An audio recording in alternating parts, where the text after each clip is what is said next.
आज का पहला accounting standard which will take up is accounting standard 10 property plant and equipment. आपके syllabus का सबसे बड़ा accounting standard from content point of view and a very easy accounting standard from ज्ञान point of view.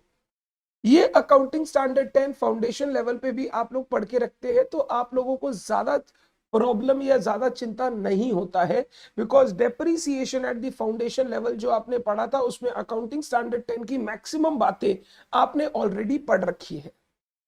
फटाफट पहले इस accounting standard को हम लोग एक एक करके रिवाइज करते हैं and then will be making question on this. सबसे पहले इस अकाउंटिंग स्टैंडर्ड में हम लोग क्या सीखेंगे या ये अकाउंटिंग स्टैंडर्ड क्या कवर करता है। ये अकाउंटिंग स्टैंडर्ड कवर करता है मेनली दो चीज। Number one, accounting for property plant equipment. Property plant equipment क्या होता है? Tangible fixed assets. Accounting for property plant equipment and number two related depreciation, उनका डेप्रिसिएशन। मेन जो फोकस है इस अकाउंटिंग स्टैंडर्ड का है वो है accounting for property plant equipment and depreciation. अब अकाउंटिंग के अंदर प्रॉपर्टी प्लांट इक्विपमेंट इनिशियली किस वैल्यू पे रिकॉग्नाइज होगा, कब रिकॉग्नाइज होगा, उसको बैलेंस शीट पे किस वैल्यू पे मेजर करेंगे, उसका डेप्रिसिएशन कितना चार्ज करना है, कैसे चार्ज करना है, अगर कोई इंपेयरमेंट लॉस वगैरह है तो उसको कैसे रिकॉग्नाइज करना है, अगर एसेट सेल होगा तो उसका अकाउंटिंग क्या होगा। Everything from beginning to end related to property plant equipment is discussed in accounting standard 10। सबसे पहला जो इंपॉर्टेंट वर्ड है वो है हमारे लिए property plant equipment. Property plant equipment हम लोग किसको बोलेंगे? वो टैंजिबल एसेट्स, वर्ड ध्यान रखो, टैंजिबल। इनटैंजिबल एसेट का अलग अकाउंटिंग स्टैंडर्ड है। ये अकाउंटिंग स्टैंडर्ड सिर्फ टैंजिबल एसेट से डिस्कशन करता है। वो टैंजिबल एसेट जिनमें ये फॉलोइंग कैरेक्टरिस्टिक हो। Number one, held for use in the ordinary course of business. Held for use in the ordinary course of business, हमने इसको बिजनेस में यूज करने के लिए अपने पास रख रखा है। हम हेल्ड फॉर सेल, बेचने के लिए इसको नहीं रखे हैं, यूज करने के लिए रखे हैं। कोई चीज हम लोग बेचने के लिए अपने पास रखते हैं तो नॉर्मली वो हमारा इन्वेंट्री बन जाता है, which is dealt with by accounting standard 2। तो हमने इसको हेल्ड कर रखा है for use in the ordinary course of business. And use चाहे प्रोडक्शन और सप्लाई ऑफ गुड्स और सर्विसेज, चाहे एडमिनिस्ट्रेटिव पर्पस, चाहे रेंटल टू अदर्स। चाहे मैं यूज करूं प्रोडक्शन और सप्लाई ऑफ गुड सर्विसेज में, चाहे एडमिनिस्ट्रेटिव पर्पस, चाहे रेंटल टू अदर्स, तीनों ही केस कवर्ड है पीपीई की डेफिनेशन में। And it is expected to be used for more than one accounting period. और मैं इसको जब यूज करूंगा तो मेरा जो यूज होगा, expected use, that will be more than 12 months, more than 1 year. जब मैं एक एसेट को खरीदता हूं जिसमें ये तीन कैरेक्टरिस्टिक्स होती है, मैं उसको अपना प्रॉपर्टी प्लांट इक्विपमेंट बोलूंगा। एक tangible asset which is held for use in the ordinary course of business, use चाहे production supply of good services, rental to other, administrative purpose, कुछ भी हो, and it is expected to be used for more than 12 months, then it is said to be my PPE. सारे tangible fixed asset आपके यहां cover हो जाएंगे, चाहे land हो, बिल्डिंग हो, फर्नीचर हो, इक्विपमेंट हो, प्लांट हो, मशीनरी हो, व्हीकल्स हो, सारे के सारे टैंजिबल फिक्स्ड एसेट यहां पर कवर हो जाएंगे। हाउएवर, अकाउंटिंग स्टैंडर्ड 10 के स्कोप से पीपीई से दो चीज को एक्सक्लूड किया गया है। जब आप अकाउंटिंग स्टैंडर्ड 10 के हिसाब से अकाउंटिंग करोगे, पीपीई में दो चीज को एक्सक्लूड करना है। पहला, biological assets, living plant and animals. Living plant and animals as 10 के हिसाब से पीपीई में इंक्लूडेड नहीं है और उनकी अकाउंटिंग एएस 10 के हिसाब से नहीं की जाएगी। और दूसरा, wasting assets like mines, queries etcetera. ये जो वेस्टिंग एसेट्स है इनका अकाउंटिंग भी एएस 10 के हिसाब से नहीं होगा। दो चीज को पीपीई की स्कोप से एक्सक्लूड किया गया है, biological assets and wasting assets. But AS 10 बोलता है वो बायोलॉजिकल एसेट जो बियरर प्लांट की डेफिनेशन को सेटिस्फाई करता है, वो बायोलॉजिकल एसेट जो बियरर प्लांट की डेफिनेशन को सेटिस्फाई करता है, वो biological asset will be treated as PPE. अगर कोई बायोलॉजिकल एसेट ऐसा है जो बियरर प्लांट की डेफिनेशन को सेटिस्फाई कर रहा है, वो पीपीई की डेफिनेशन में या पीपीई के अंदर इंक्लूड किया जाएगा। एंड नंबर 2, ऐसा कोई एसेट जो इन बायोलॉजिकल एसेट और वेस्टिंग एसेट्स को ऑपरेट करने में, मेंटेन करने में में आप यूज कर रहे हो वो पीपीई माना जा सकता है। बायोलॉजिकल एसेट, वेस्टिंग एसेट खुद पीपीई नहीं है, बट अगर कोई एसेट ऐसा है जो इनको ऑपरेट और मेंटेन करने के लिए काम में आएगा तो उसको हम लोग पीपीई के अंदर इंक्लूड करेंगे, that will not be excluded from PPE. तो दो चीज पीपीई नहीं माना जाएगा, biological asset, wasting asset, but दो चीज पीपीई माना जाएगा, bearer plant and any asset which is used to operate और मेंटेन द बायोलॉजिकल एसेट और वेस्टिंग एसेट। अब बियरर प्लांट किसको बोलते हैं? बियरर प्लांट का डेफिनेशन याद करना इज इंपॉर्टेंट, क्योंकि कभी भी आपको एग्जाम में, अभी तक केस स्टडी बेस में तो नहीं पूछा है बट कभी भी पूछ सकता है। एक उल्ट मतलब जो ओल्ड सिलेबस के एग्जाम्स हुए हैं ना, उनमें बियरर प्लांट के ऊपर क्वेश्चंस आए हैं। बियरर प्लांट का डेफिनेशन पूछा है, एग्जाम्पल पूछा है, केस दे के बियरर प्लांट के बारे में पूछ सकता है। तो ये सारे क्वेश्चन न्यू सिलेबस में अभी तक आए नहीं है, बट मेरे को लगता है कभी भी पूछा जा सकता है। बियरर प्लांट का डेफिनेशन आपको पता होना चाहिए। Bearer plant is a plant जो ये पर्टिकुलर, जिनमें ये तीन कैरेक्टरिस्टिक हो। Bearer plant is a plant जिनमें ये तीन कैरेक्टरिस्टिक हो। पहला हेल्ड फॉर प्रोडक्शन और सप्लाई ऑफ एग्रीकल्चर प्रोड्यूस।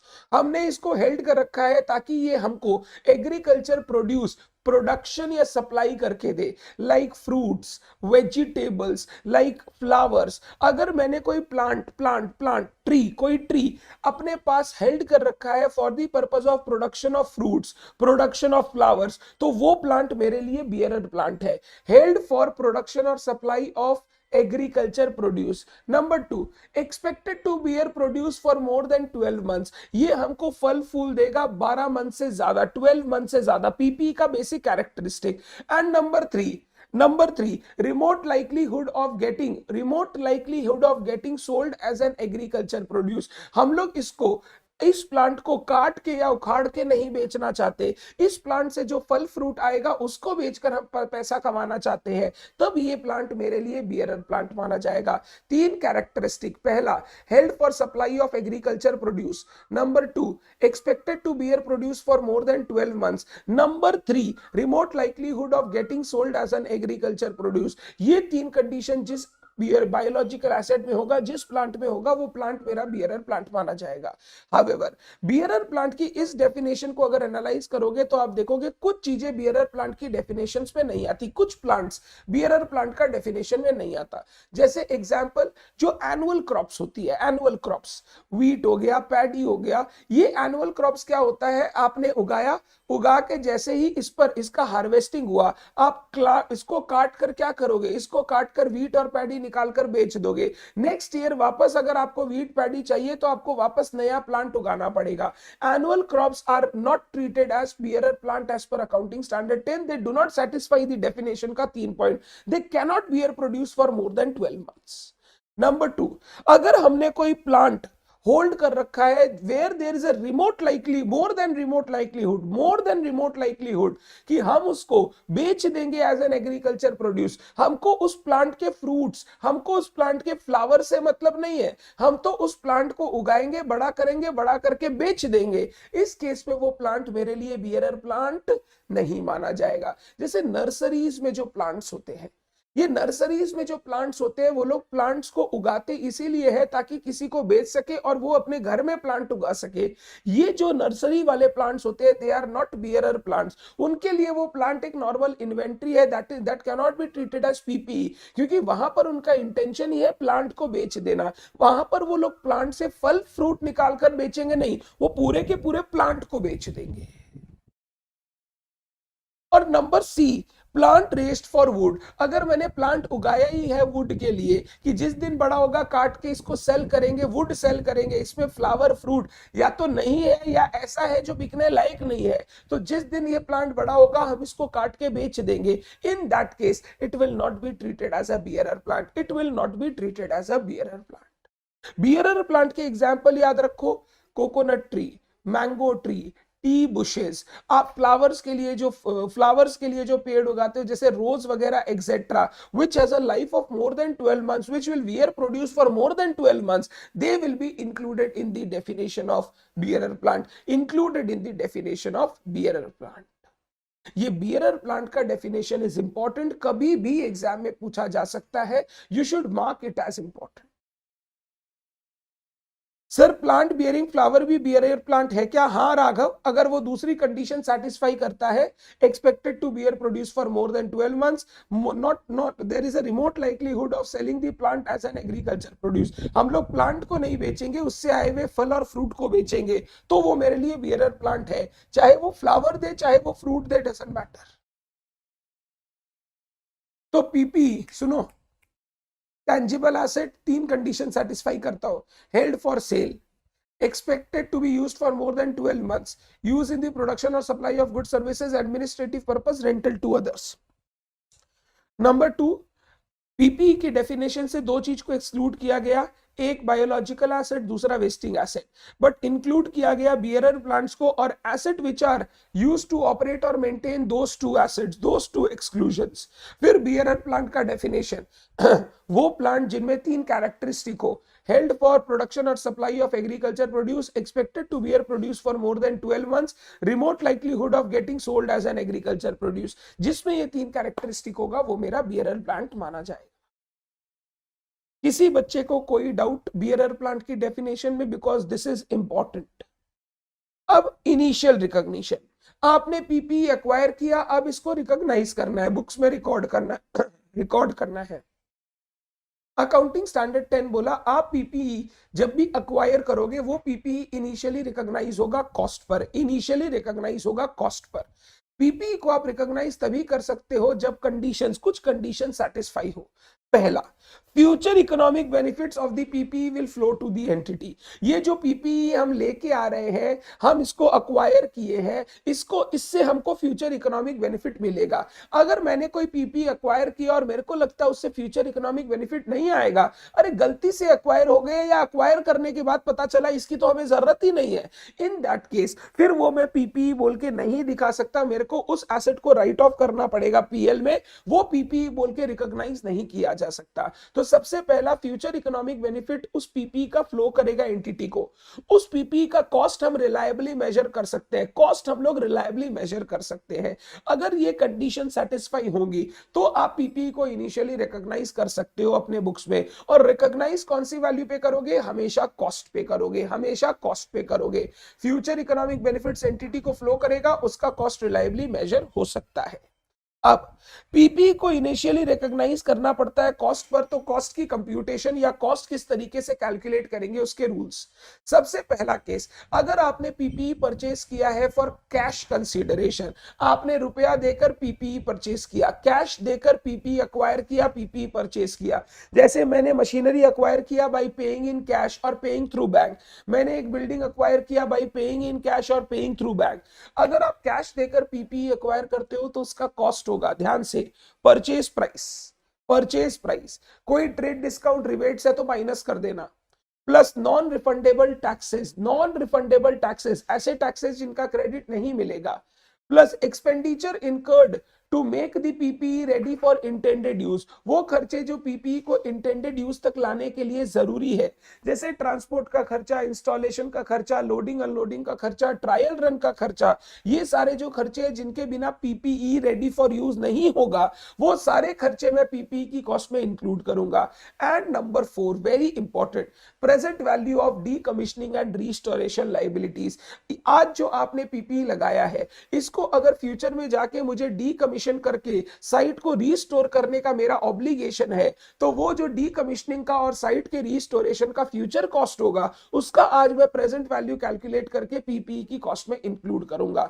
4 चीज आएगा, पहला परचेज प्राइस, दूसरा नॉन रिफंडेबल टैक्सेस, तीसरा expenditure incurred to make the asset ready for intended use, और चौथा present value of decommissioning and restoration liabilities. इन चारों को आप ऐड करोगे, चारों को ऐड करोगे तो आपको पीपीई का कॉस्ट मिल जाएगा। जब आपने पीपीई कैश देकर अक्वायर किया, आपका जर्नल एंट्री होगा fixed asset account debit to cash या bank, fixed asset account debit to cash या बैंक। अगर कोई डीकमिश्निंग रिस्टोरेशन लाइबिलिटी है तो to provision for decommissioning and restoration liability, fixed asset account debit to cash या bank, to provision for decommissioning and restoration liability. ये provision present value पर बनेगा। कौन सी वैल्यू पर? Present value. खर्चा 5 साल के बाद होगा, बट हम लोग रिकॉर्ड आज कर रहे हैं ऑब्लिगेशन को, तो हम लोग उसको प्रेजेंट वैल्यू पर रिकॉर्ड करेंगे। नेक्स्ट, अगर आपने पीपीई खरीदा नहीं है बट खुद कंस्ट्रक्ट किया है, खुद बनाया है।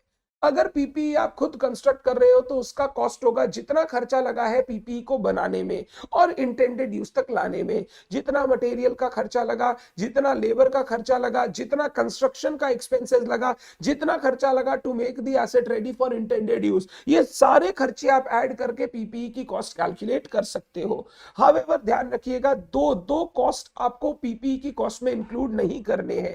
नंबर वन, अगर कोई कॉस्ट में इंटर डिपार्टमेंटल प्रॉफिट्स इंक्लूडेड है, मान लो हमारे यहाँ 4 डिपार्टमेंट है, डिपार्टमेंट बी फिक्स्ड एसेट बना रहा है। अब इसको फिक्स्ड एसेट बनाने के लिए डिपार्टमेंट ए से कुछ गुड्स या सर्विसेज की जरूरत है और डिपार्टमेंट ए गुड्स या सर्विस प्रोवाइड करते समय प्रॉफिट ऐड कर रहा है। जो प्रॉफिट डिपार्टमेंट ए ऐड कर रहा है that shall not be included as a cost of PPE, because PPE का cost is computed as per the company, as per the whole entity. तो डिपार्टमेंट वाइज प्रॉफिट अगर कुछ add किया गया है तो वो हम लोग इंक्लूड नहीं करेंगे। नंबर 2, अगर कोई मटेरियल लेबर का अबनॉर्मल वेस्टेज होता है, अबनॉर्मल लॉस होता है, वो पीपीई की कॉस्ट में नहीं आएगा। तो इंटर डिपार्टमेंटल प्रॉफिट्स इंक्लूड नहीं करेंगे, अबनॉर्मल वेस्टेज इंक्लूड नहीं करेंगे। तीसरा, अगर मैंने पीपी एक्वायर किया है in exchange of other asset, this is important, case study base पे कभी भी पूछ सकता है। पीपीई एक्वायर किया है कोई दूसरा एसेट एक्सचेंज करके, इन दैट केस हमको चेक करना पड़ेगा whether the transaction has commercial substance और the transaction does not have commercial substance. Transaction has commercial substance मतलब ये जो मैं एसेट खरीद रहा हूं, इस एसेट का जो कैश फ्लोज होगा, इस एसेट का जो बेनिफिट होगा, that will be different, way different from the asset which I am exchanging. जो एसेट मैं आज एक्सचेंज कर रहा हूं उसका बेनिफिट जो मेरे को है और जो नया एसेट मैं खरीदने वाला हूं उसका बेनिफिट या कैश फ्लो जो मेरे को है, इन दोनों का बेनिफिट और कैश फ्लो डिफरेंट होगा। तो मैं बोलूंगा ट्रांजैक्शन हैज कमर्शियल सब्सटेंस। मैं ये एसेट इसीलिए खरीद रहा हूं because I will be getting some added benefits, तो इसमें बोलते हैं ट्रांजैक्शन हैज कमर्शियल सब्सटेंस। दूसरा, transaction has no commercial substance, आप सिर्फ देकर ले रहे हो बट इससे आपका कोई एडेड बेनिफिट या कोई चेंज इन कैश फ्लो या बेनिफिट्स होने वाला नहीं है। जनरली 99.99% जो भी ट्रांजैक्शन होता है एक्सचेंज का, हम लोग यही सोच के करेंगे कि transaction has commercial substance. Exam में कभी भी आपको कोई असम्पशन लेना हो तो यही लेना, the transaction has commercial substance. अगर ट्रांजैक्शन में कमर्शियल सब्सटेंस है तो जो कॉस्ट, जो पीपी हमने एक्वायर किया है उसका कॉस्ट हम लोग कैलकुलेट करेंगे on the basis of the fair value of the asset exchange. जो मैंने एसेट दिया है आज के दिन, उसका जो आज के दिन का फेयर वैल्यू है वो मेरी पीपी का कॉस्ट बन जाएगा। उस एसेट जो मैंने एक्सचेंज किया है उसका कॉस्ट बन जाएगा मेरी नई पीपीई का cost. The PPE cost of PPE shall be determined with reference to the fair value of the asset given up, fair value of the asset given up. अगर fair value of the asset given up कितना है आपको नहीं पता तो fair value of the asset acquired आप use कर सकते हो टू डिटरमाइन कॉस्ट। पहला, जो एसेट दिया उसका फेयर वैल्यू, हमेशा जो कंसीडरेशन देते हैं उसका फेयर वैल्यू कैलकुलेट करेंगे to calculate the cost of something. अगर इसका आपको फेयर वैल्यू नहीं पता तो फिर जो एसेट एक्वायर किया उसका फेयर वैल्यू के हिसाब से आप एसेट को रिकॉर्ड करो। मतलब यहां पर ट्रांजैक्शन रिकॉर्ड किया जाएगा based on fair value. But अगर ट्रांजैक्शन में कमर्शियल सब्सटेंस नहीं है तो फिर हम लोग नई पीपी को रिकॉर्ड करेंगे based on the book value, based on the book value of the PP exchange. अगर ट्रांजैक्शन में कमर्शियल सब्सटेंस नहीं है तो नया वाला एसेट रिकॉर्ड किया जाएगा based on the book value of the asset given up. जो मैंने एसेट दिया है, एक्सचेंज किया है, उसके बुक वैल्यू के हिसाब से मैं नया एसेट रिकॉर्ड कर लूंगा। तो अगर ट्रांजैक्शन में कमर्शियल सब्सटेंस नहीं है, या फिर मैं ऐसे भी बोल सकता हूं fair value of the assets available नहीं है, तो फिर आप नए एसेट को रिकॉर्ड करोगे based on the book value of the asset given up, based on the book value of the asset given up. हाँ, अगर आपने कोई कैश में भी अलग से कंसीडरेशन पे किया है तो वो कैश कंसीडरेशन भी ऐड करके टोटल कॉस्ट कैलकुलेट कर लेना। टोटल कॉस्ट निकलेगा जो आपने एसेट दिया उसका फेयर वैल्यू या book value depending on commercial substance of the transaction, plus अगर कोई कैश कंसीडरेशन आप पे कर रहे हो अलग से, तो ये दोनों को जोड़ के आप नई एसेट की कॉस्ट कैलकुलेट करोगे, नई एसेट की कॉस्ट कैलकुलेट करोगे।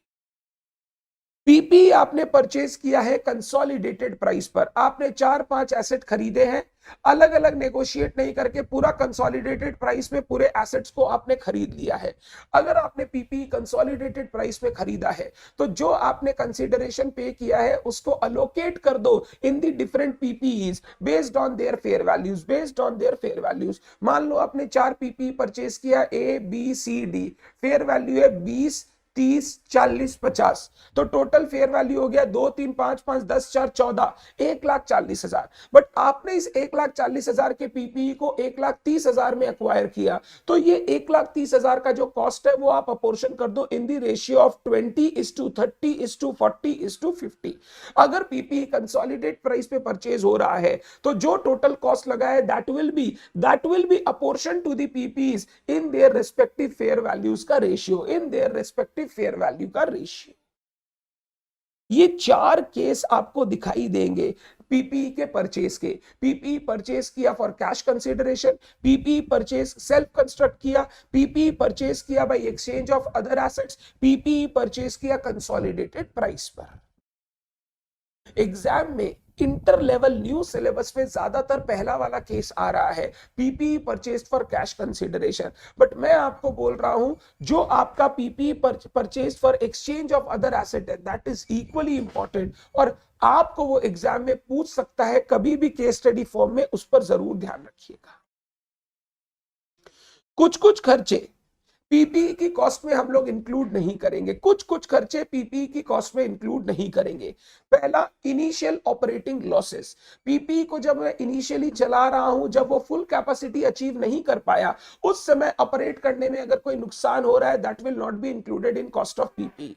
Number 2, cost of relocating the business. अगर आप एक पीपीई या बिजनेस को एक जगह से दूसरे जगह पर शिफ्ट कर रहे हो, उसमें जो खर्चा लगा है that will not be included in the cost of PPE because that does not increase the future economic benefit from the PPE. Number 3, cost of introducing a new product. ये एडवर्टाइजमेंट खर्चा है, पीएल में जाएगा, this will not be included in cost of PPE. Number 4, cost of opening a new facility. कोई नया factory खड़ा किया है, उसका आज इनॉग्रेशन हो रहा है, ये जो इनॉग्रेशन का खर्चा है that will never be included in cost of PPE. General administrative selling cost ये भी कभी इंक्लूड नहीं होगा। And cost of reorganising the business. अगर आप अपने बिजनेस को रीऑर्गेनाइज कर रहे हो, रीलोकेट कर रहे हो, अगर आप कोई नया फैसिलिटी फैक्ट्री का इनॉग्रेशन कर रहे हो, ये सारे जो खर्चे हैं ये पीपीई की कॉस्ट में नहीं आएंगे, आप इनको कैपिटलाइज नहीं कर सकते। AS 10 बोलता है ये खर्चे जैसे ही आपने इनकर किए उसी समय आपको पीएल में डाल देना है। इन खर्चों को पीपीई की कॉस्ट में इंक्लूड करके डेफर करना अलाउड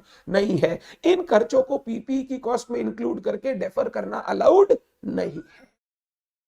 तो ये कुछ ऐसे खर्चे हैं जिनको हम लोग पीपीई की कॉस्ट में इंक्लूड नहीं करते। Another important point which can be asked as a case study, तो ये खर्चे कभी भी पीपीई की कॉस्ट में इंक्लूड नहीं होंगे। पीपीई पर सब्सीक्वेंट खर्चा, हम लोग एक पीपीई खरीदे, अब यूज कर रहे हैं, यूज करते समय हमने पीपीई पर कुछ खर्चा किया, अगर वो खर्चा day to day repair maintenance का खर्चा है, ऑपरेशन का खर्चा है, day to day repair maintenance और ऑपरेशन का खर्चा है, इन दैट केस वो जो खर्चा होगा वो मैं पीएल में as a revenue expenditure charge कर दूंगा। Day to day repair maintenance का खर्चा will be charge to PL as a revenue expenditure. But अगर वो खर्चा एसेट के फ्यूचर इकोनॉमिक बेनिफिट को बढ़ाएगा, जैसे मेजर पार्ट का रिप्लेसमेंट, मेजर इंस्पेक्शन, अगर कोई मेजर पार्ट का रिप्लेसमेंट है, मेजर इंस्पेक्शन है, कोई ऐसा ऑल्टरेशन करवा रहे हो which will increase the future economic benefit, तो उस कॉस्ट को हम लोग क्या करेंगे, पीपीई की कॉस्ट में कैपिटलाइज करेंगे, पीपीई की कॉस्ट में ऐड करेंगे।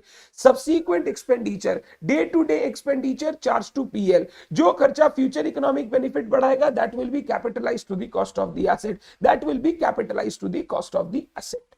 मेजर रिप्लेसमेंट का खर्चा, अगर आपको लगता है ये खर्चा एसेट के फ्यूचर इकोनॉमिक बेनिफिट को बढ़ाएगा, आप इसको कैपिटलाइज करेंगे, आप इसको कैपिटलाइज करेंगे।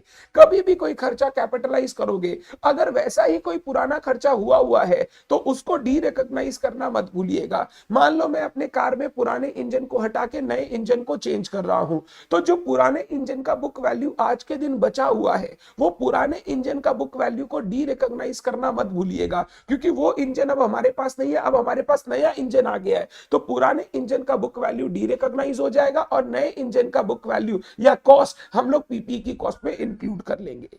अगर कोई मेजर इंस्पेक्शन का खर्चा है वो भी मैं कैपिटलाइज करूंगा अगर it will increase the future economic benefit of the PPE. अगर वो कंडीशन सेटिस्फाई करेगा तो मैं उसको कॉस्ट में ऐड कर सकता हूं। जब भी मैं एक इंस्पेक्शन का कॉस्ट ऐड करूंगा, अगर कोई पुराने इंस्पेक्शन का बुक वैल्यू बाकी है जो पुराने सालों में मैंने कॉस्ट में ऐड किया था, तो उस बुक वैल्यू को डीरिकॉग्नाइज कर दीजिएगा। डीरिकॉग्नाइज करना मतलब अगर उस एसेट से बेच के कुछ पैसा उठेगा, इंजन बेच के कुछ पैसा उठेगा, तो cash account debit to engine, पुराना वाला इंजन जो डिफरेंस है वो पीएल में चला जाएगा।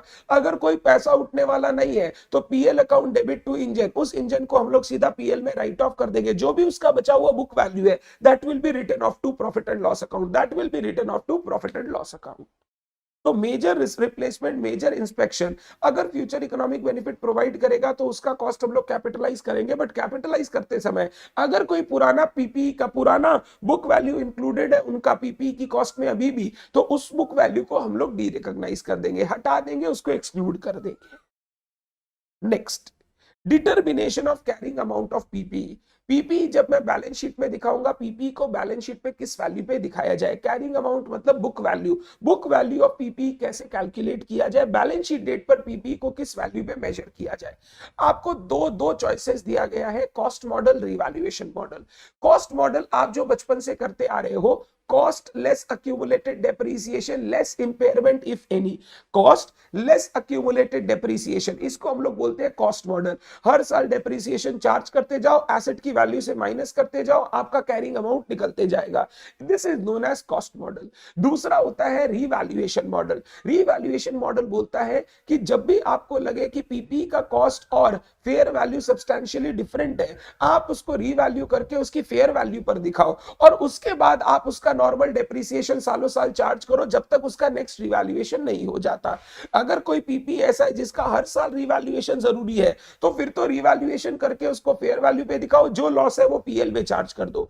अगर हर साल रिवैल्यूएशन नहीं हो रहा, आज रिवैल्यूएशन हुआ, नेक्स्ट रिवैल्यूएशन 5 साल बाद होगा, तो आज रिवैल्यूएशन करके फेयर वैल्यू पे दिखा दिया, फिर हर साल का डेप्रिसिएशन माइनस करते गए फॉर द नेक्स्ट 5 इयर्स, फिर 5th ईयर में वापस रिवैल्यूएशन करके सही वैल्यू पे ले आया, फिर आगे का डेप्रिसिएशन चार्ज करते गए। तो कॉस्ट मॉडल में कॉस्ट लेस डेप्रिसिएशन और रिवैल्यूएशन मॉडल में फेयर वैल्यू पर वैल्यू करेंगे और सब्सीक्वेंट डेप्रिसिएशन को हम लोग टेक इनटू अकाउंट करेंगे। ये होता है रिवैल्यूएशन मॉडल। ये दोनों में कोई भी एक मॉडल एंटिटी को चूज करना पड़ेगा एज इट्स अकाउंटिंग पॉलिसी। ये दो मॉडल में कोई भी एक मॉडल एंटिटी को चूज करना पड़ेगा एज इट्स अकाउंटिंग पॉलिसी। और जो भी मॉडल चूज करोगे पूरे क्लास ऑफ पीपीई पर वो सेम मॉडल लगेगा। क्लास ऑफ पीपीई होता है asset having similar nature and similar use. अगर कोई एसेट्स ऐसे हैं जिनका सिमिलर नेचर है और सिमिलर यूज है, आप उनको अलग अलग मेथड से वैल्यू नहीं करोगे, आप उनके वैल्यूएशन के लिए सेम मेथड यूज करोगे। जैसे मेरे क्लासरूम में फर्नीचर है, अब मैं ये नहीं बोल सकता कि पहले रो की टेबल मैं कॉस्ट मॉडल पे करूंगा, पीछे की रो की टेबल मैं रिवैल्यूएशन मॉडल पे करूंगा। पीछे बैक बेंचर्स बैठते हैं, वो मेरे टेबल को तोड़ देते हैं, वो टेबल को तोड़ते हैं, मेरा जो बेनिफिट मैं एक्सपेक्ट करता हूं वो अलग लेवल से डिप्लीट होता है, मैं उसको रिवैल्यूएशन मॉडल पे लेके जाना चाहता हूं। This is not allowed. आप एक सिंगल क्लास ऑफ पीपीई को सिंगल मॉडल से ही आप क्या करोगे, प्रेजेंट करोगे, आप अलग अलग मॉडल से प्रेजेंट नहीं कर सकते। जैसे मेरे पास मान लो ऑफिस बिल्डिंग है, 2 ऑफिस बिल्डिंग है, सेम एरिया में सिमिलर यूज हो रहा है, इन दैट केस फिर दोनों पे मैं सेम मॉडल यूज करूंगा, अलग अलग मॉडल यूज नहीं कर सकता। हाँ, ऑफिस बिल्डिंग है, फैक्ट्री बिल्डिंग है, they are 2 different class of PP because they have different uses. इसके लिए अगर अलग अलग मॉडल यूज कर रहे हो कोई प्रॉब्लम नहीं है। सेम क्लास का मतलब होता है similar nature and similar use. Nature भी सिमिलर होना चाहिए, यूज भी सिमिलर होना चाहिए, तो वो सेम क्लास ऑफ पीपी है। उसको हम लोग हमेशा एक ही मॉडल से बुक वैल्यू या कैरिंग अमाउंट कैलकुलेट करेंगे। एक ही क्लास ऑफ पीपी को अलग अलग मॉडल से कैरिंग अमाउंट कैलकुलेट करना अलाउड नहीं है। जब भी मॉडल यूज करोगे पूरा मॉडल एक क्लास ऑफ पीपी के लिए लगाओगे, कुछ एसेट के लिए दूसरा मॉडल, कुछ एसेट के लिए दूसरा मॉडल, ये अलाउड नहीं है। ऐसा भी नहीं बोला सारे फिक्स्ड एसेट को एक ही मॉडल से करना है, but same class of PP को सेम मॉडल से करना है, ये आपको बोल रहा है सो दैट कंसिस्टेंसी और कंपैरेबिलिटी मेंटेन हो सके। इन दोनों में से कोई भी एक मॉडल आप अपने लिए चूज करोगे, वो आपका अकाउंटिंग पॉलिसी होगा। कॉस्ट मॉडल में तो ज्यादा दिक्कत नहीं है, बचपन से करते आ रहे हो, बट रीवैल्यूएशन मॉडल के रूल समझना जरूरी है। अकाउंटिंग स्टैंडर्ड 10 आपको रीवैल्यूएशन मॉडल के रूल्स बताता है। रीवैल्यूएशन मॉडल, भैया chair table will belong to same class, yes Shivangi, they will belong to same class, they will belong to class of PPE furniture having similar nature similar use। हाँ, एक furniture factory में use हो रहा है, एक furniture use हो रहा है आपके क्लासरूम में, दोनों में फर्क है। ये दो डिफरेंट क्लास ऑफ पीपीई मानकर मैं अलग अलग मॉडल यूज कर सकता हूं, अलग अलग मॉडल यूज कर सकता हूं। रीवैल्यूएशन के रूल्स ध्यान से, जब भी रीवैल्यूएशन होगा इंटायर क्लास ऑफ पीपीई का होगा। आपने एक क्लास ऑफ पीपीई के लिए रीवैल्यूएशन मॉडल चूज किया, अब उस क्लास ऑफ पीपीई के अंदर 10 एसेट है, ऐसा नहीं कर सकते इस साल 5 को रीवैल्यू करूंगा, नेक्स्ट ईयर 5 को रीवैल्यू करूंगा। जब भी रीवैल्यूएशन होगा वो इंटायर क्लास का होगा, इंटायर क्लास का रीवैल्यूएशन होगा। नंबर 2, रीवैल्यूएशन सफिशिएंट रेगुलरिटी पे करना है। अगर आपके पीपीई की वैल्यू बहुत जल्दी चेंज होती है तो आप उसको हर साल रीवैल्यू कीजिए। अगर आपके पीपीई की वैल्यू इतनी ज्यादा वोलेटाइल नहीं है तो आपको 3 से 5 साल में एक बार रीवैल्यू करना चाहिए, बट रीवैल्यू सफिशिएंट रेगुलरिटी के साथ होना चाहिए। ऐसा नहीं है इस साल रीवैल्यू कर लिए, अब आगे जब मन आएगा तब करेंगे, बीच में हमने रीवैल्यूएशन या फेयर वैल्यू को चेक ही नहीं किया। जब रीवैल्यूएशन होगा सफिशिएंट रेगुलरिटी के साथ होगा। अगर एसेट वोलेटाइल है, एक्सपीरियंस करता है rapid changes in fair value, तो हम उसको हर साल रीवैल्यू करेंगे। अगर नहीं है इतना सिग्निफिकेंट चेंजेस हर साल, तो 3 से 5 साल में एक बार रीवैल्यू करेंगे, हर साल रीवैल्यू करने की जरूरत नहीं है। जब रीवैल्यूएशन करेंगे, रीवैल्यूएशन के बेसिस क्या रहेंगे? सबसे इंपॉर्टेंट बेसिस है market based evidences. Fair value आप मार्केट के बेसिस पे अगर कैलकुलेट कर पाओ तो वो सबसे बेस्ट है। अगर मार्केट बेस्ड एविडेंसेस नहीं है आपके पास तो फिर आप discounted cash flow technique use कर सकते हो। डिस्काउंटेड कैश फ्लो टेक्निक क्या होता है? उस एसेट से फ्यूचर इकोनॉमिक बेनिफिट जो आने वाला है उसका आज के दिन प्रेजेंट वैल्यू निकालो, वो एसेट का हो गया फेयर वैल्यू, और उसके हिसाब से एसेट को रीवैल्यू कर लो। सबसे पहला तरीका market based evidences, fair value shell be determined with on the basis of market. आप किसी वैल्यूअर को बुलाओ, इंडिपेंडेंट वैल्यूअर को, वो आके आपके एसेट की फेयर वैल्यू डिटरमाइन करेगा। अगर वो नहीं है, इन दैट केस आप क्या यूज करोगे? इन दैट केस आप यूज करोगे discounted cash flow technique. Discounted cash flow technique, done है बात? नेक्स्ट, रीवैल्यूएशन की accounting. Thank you very much Isha. 70 accounting में it's very good, thank you very much. Shekhar आपका डाउट मैं लेता हूं, हाँ मैं डाउट लेता हूं, मैं आगे आ गया, मैं पीछे जाके वापस ले लूंगा। रीवैल्यूएशन की अकाउंटिंग, अगर रीवैल्यूएशन फर्स्ट टाइम हो रहा है, फर्स्ट टाइम पहली बार रीवैल्यूएशन, एसेट को अपवर्ड रीवैल्यू कर रहे हो, एसेट की वैल्यू बढ़ा रहे हो, अपवर्ड रीवैल्यू कर रहे हो, वैल्यू बढ़ा रहे हो, जो प्रॉफिट है वो चला जाएगा रीवैल्यूएशन रिजर्व में। Journal entry fixed asset account debit to revaluation reserve. अगर एसेट को डाउनवर्ड रीवैल्यू कर रहे हो, एसेट की वैल्यू गिरा रहे हो, तो जो लॉस है वो चला जाएगा पीएल में, PL account debit to fixed asset. Profit हुआ रीवैल्यूएशन रिजर्व, लॉस हुआ पीएल। इसके बाद सब्सीक्वेंट रीवैल्यूएशन, अगर पहली बार अपवर्ड रिवैल्यूएशन हुआ बट अब डाउनवर्ड रिवैल्यूएशन हो रहा है, पहली बार प्रॉफिट दिखाया अब लॉस हो रहा है, तो पहले इस लॉस को आप चार्ज करेंगे अगेंस्ट रिवैल्यूएशन रिजर्व बैलेंस, जो आपने पहले प्रॉफिट दिखाया था उसके अगेंस्ट।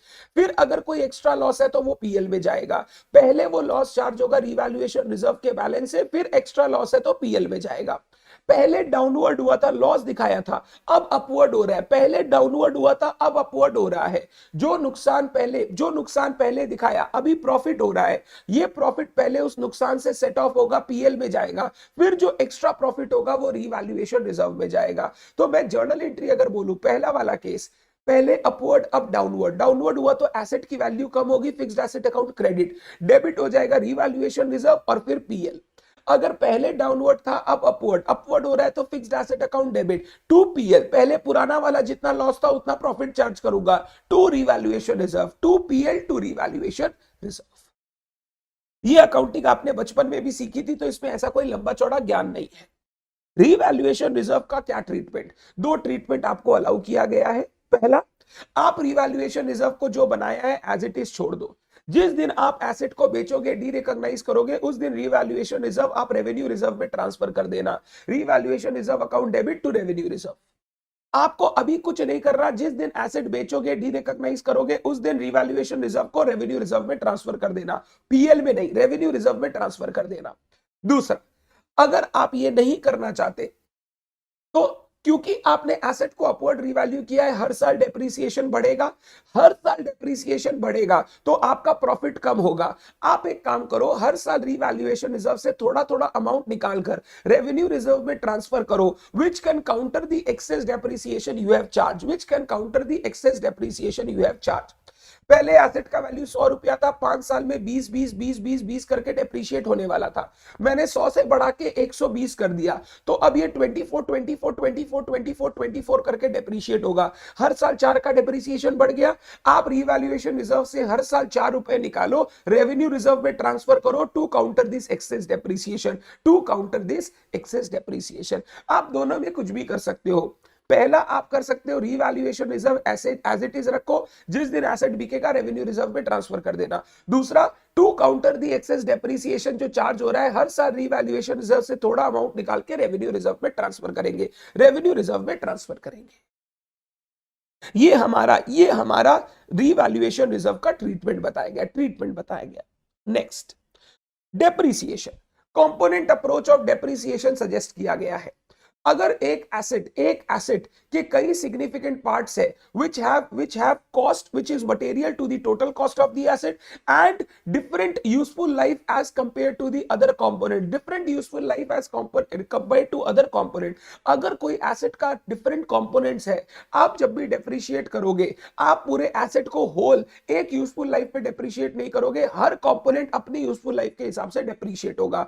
अगर एसेट के 4 कंपोनेंट है, मेन कंपोनेंट है, कंपोनेंट किसको बोलते हैं, जिसका cost is significant to the total cost of the asset and जिनका useful life is different from the other component. अगर 4 कंपोनेंट है, इन चारों कंपोनेंट को इनकी कॉस्ट इनके यूजफुल लाइफ के हिसाब से डेप्रिशिएट होगी। आप इन चारों कंपोनेंट को एक साथ एक यूजफुल लाइफ पे डेप्रिशिएट नहीं कर सकते। The asset will be depreciated component wise and the asset will not be depreciated globally, not will be depreciated wholly, उसको component wise आपको depreciate करना होगा। एग्जाम्पल में हमने डिस्कस किया था एयरक्राफ्ट का। एयरक्राफ्ट में इंटीरियर बॉडी होता है, इंजन और डेक होता है और आउटसाइड बॉडी होता है, हर का डेप्रिसिएशन उनके यूजफुल लाइफ के हिसाब से होता है। अकाउंटिंग वाइज हम लोग इनको कभी अलग अलग करके नहीं दिखाएंगे, बट डेप्रिसिएशन का कैलकुलेशन हमेशा अलग अलग करके होगा। डेप्रिसिएशन की अकाउंटिंग क्या है सर? डेप्रिसिएशन जनरली हमारे लिए खर्चा है, हम खर्चा चार्ज करके पीएल में ट्रांसफर कर देते हैं ईयर एंड पे। तो डेप्रिसिएशन नॉर्मली खर्चा है, पीएल में चला जाएगा। Depreciation account debit to asset या provision for depreciation, PL account debit to depreciation. But अगर ये फिक्स्ड एसेट किसी दूसरे एसेट को बनाने के लिए यूज किया जा रहा है, अगर ये फिक्स्ड एसेट किसी दूसरे एसेट को बनाने के लिए यूज किया जा रहा है, तो इसका depreciation will be included in the cost of the asset, इसका depreciation will be included in the cost of the asset. Building बना रहा हूं, उसके लिए क्रेन यूज कर रहा हूं, जो क्रेन का डेप्रिसिएशन इस साल का चार्ज होगा वो पीएल में नहीं जाएगा, वो बिल्डिंग की कॉस्ट पे ऐड हो जाएगा। नॉर्मली मैं जर्नल एंट्री करता हूं पीएल टू डेप्रिसिएशन, अब मैं जर्नल एंट्री करूंगा building account debit to depreciation on crane, building account debit to depreciation on crane. तो अगर मैं पीपी को यूज कर रहा हूं टू कंस्ट्रक्ट अदर एसेट, तो उसका डेप्रिसिएशन नए एसेट की कॉस्ट में जुड़ जाएगा। अदरवाइज डेप्रिसिएशन हर बार नॉर्मल खर्चा की तरह पीएल में जाता था, अभी भी पीएल में जाएगा। कमेंसमेंट ऑफ डेप्रिसिएशन, डेप्रिसिएशन कब चालू करेंगे? When the asset is ready for its intended use. Use हो रहा है या नहीं हो रहा है that is not important, asset is ready for use, इसका डेप्रिसिएशन चालू हो जाएगा। Method of depreciation, SLF WDV production unit 3 method provide किए गए हैं। मेथड आपको सेलेक्ट करना है on the basis of pattern of consumption of the asset. आप उस एसेट का फ्यूचर बेनिफिट जैसे कंज्यूम करोगे, उस एसेट का फ्यूचर बेनिफिट जैसे आपको मिलेगा, उस बेसिस पे आपका डेप्रिसिएशन मेथड डिसाइड होगा। अगर इक्वल कंजम्पशन होगा एसएलएम यूज करेंगे, अगर कंजम्पशन डिक्रीज होते जाएगा तो हम लोग डब्ल्यूडीवी यूज करेंगे, अगर consumption is on the basis of number of units produce हर साल तो हम लोग उसको प्रोडक्शन यूनिट के बेसिस पे डेप्रिशिएट करेंगे। ये जो फैक्टर्स है, एसेट का useful life, residual value, asset का method of depreciation, rate of depreciation, ये अकाउंटिंग एस्टिमेट्स है।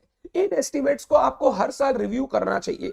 और अगर आपको लगता है कि पुराने एस्टिमेट के अगेंस्ट नया एस्टिमेट हैज चेंज, पहले मैंने सोचा था यूजफुल लाइफ चलेगा 5 साल, फर्स्ट ईयर के एंड में आया तो देखा 5 साल नहीं चलेगा, सिर्फ 3 साल ही चलेगा। अगर आपको लगता है ये फैक्टर्स फ्यूचर में जाके चेंज हो जाए तो इनके चेंज का इफेक्ट आपको डेप्रिसिएशन पे लेना होगा। आपको डेप्रिसिएशन चेंज करना होगा प्रोस्पेक्टिवली। प्रोस्पेक्टिवली मतलब जो हो चुका है वो हो चुका है, उसको बदलना नहीं है। अब जो रिमेनिंग बुक वैल्यू है उसको नए एस्टिमेट के हिसाब से रिमेनिंग यूजफुल लाइफ में डेप्रिशिएट कर दीजिए। The remaining book value shall be depreciated using the new estimate over the balance useful life, over the balance useful life. अगर ये चीजें कभी भी चेंज होगी तो उनका चेंज का इफेक्ट डेप्रिसिएशन पे आएगा हमेशा प्रोस्पेक्टिवली। वर्ड याद रखो, prospectively. The remaining book value shall be depreciated using the new estimates over the remaining useful life. तो पहले 5 साल के हिसाब से डेप्रिशिएट करना था, फर्स्ट ईयर में 5 साल के हिसाब से डेप्रिशिएट किया भी, फिर पता चला 5 साल नहीं 3 साल चलेगा, तो अब जो बचा हुआ वैल्यू है वो 2 साल में राइट ऑफ कर दीजिए, 2 साल में राइट ऑफ कर दीजिए। अब आपको 5 साल में डेप्रिशिएट करना अलाउड नहीं है, डेप्रिशिएट करना अलाउड नहीं है। AS5 बोलता है कि कभी भी कोई चेंज होगा अकाउंटिंग एस्टिमेट का, उसका इफेक्ट हमेशा प्रोस्पेक्टिव होगा, हमेशा प्रोस्पेक्टिव होगा। Next, cessation of depreciation. Depreciation कब बंद हो जाएगा? अगर आपने अपना एसेट डी रिकॉग्नाइज कर दिया, बेच दिया, या फिर asset is retired from active use held for disposal, जिस दिन एसेट डी रिकॉग्नाइज कर दोगे उस दिन से उसका डेप्रिसिएशन बंद कर देना। या फिर अगर एसेट का स्क्रैप वैल्यू उसके कैरिंग अमाउंट से ज्यादा या कैरिंग अमाउंट के बराबर हो जाए तो भी हम लोग डेप्रिसिएशन टेम्पोररीली बंद कर देंगे। अगर स्क्रैप वैल्यू इक्वल्स और exceeds the carrying amount, depreciation will B temporarily stopped. या फिर अगर एसेट आपने बुक से डी रिकॉग्नाइज कर दिया तो उसका फिर डेप्रिसिएशन बंद हो जाएगा, बंद हो जाएगा। Changes in cost of PPE. हो सकता है पीपीई परचेज करने के बाद फ्यूचर में उसके कॉस्ट में कुछ चेंजेस आए, because of changes in duties, price adjustments, changes in liabilities, changes in estimate of decommissioning restoration liability, कई कारण से फ्यूचर में जाके पीपीई का कॉस्ट बदल सकता है। अगर आप कॉस्ट मॉडल के हिसाब से अपने एसेट को वैल्यू कर रहे हो तो ये जो चेंज हुआ है ये सीधा आप कॉस्ट में एडजस्ट कर दो। बट अगर आप रीवैल्यूएशन मॉडल के हिसाब से एडजस्ट कर रहे हो, एसेट को दिखा रहे हो, तो ये जो चेंज होगा इसको आप रीवैल्यूएशन रिजर्व से एडजस्ट कर दो या पीएल से एडजस्ट कर दो। अगर एसेट का कॉस्ट बढ़ाना है, कॉस्ट मॉडल है, तो fixed asset account debit to liability या टू बैंक। अगर कॉस्ट बढ़ा है, आपने एक्स्ट्रा प्राइस पे किया, फिक्स्ड एसेट टू बैंक। अगर लायबिलिटी है तो fixed asset account debit to liability. अगर कॉस्ट गिरा है तो उल्टा एंट्री। अगर कॉस्ट मॉडल है, रीवैल्यूएशन मॉडल है, तो फिर हम लोग कॉस्ट में चेंज नहीं करेंगे क्योंकि वो तो फेयर वैल्यू के हिसाब से है। अब जो ये चेंजेस आएगा वो रीवैल्यूएशन रिजर्व या पीएल में एडजस्ट होगा, that will not be adjusted to the cost of the asset.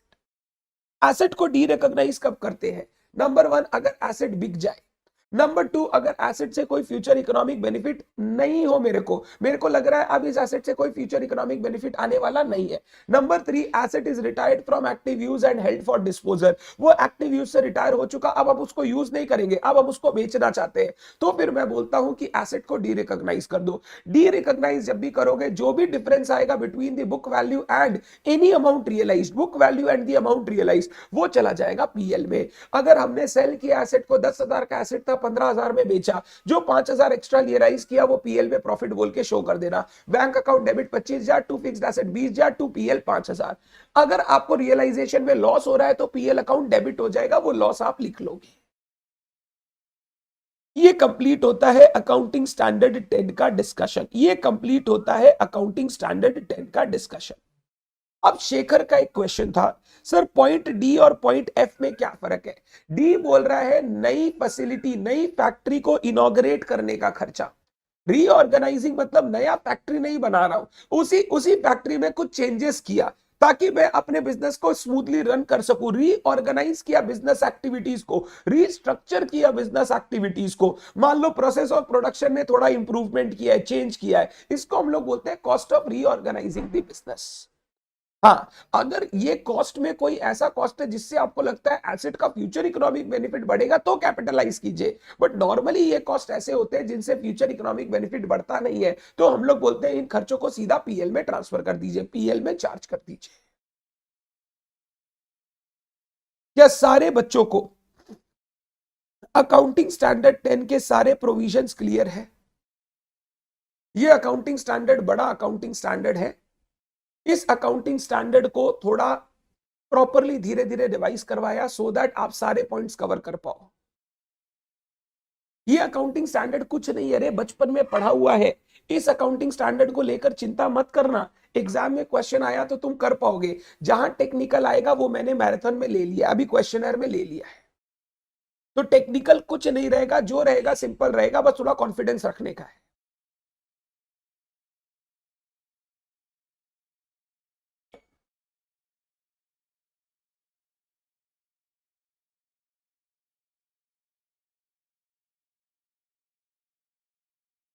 Clear है? चलिए फिर हम लोग क्वेश्चंस देखेंगे, हम लोग क्वेश्चंस देखेंगे। क्वेश्चन नंबर 11, 10 तक मैंने सारे क्वेश्चन करा दिए थे फर्स्ट डे में। Question number 11,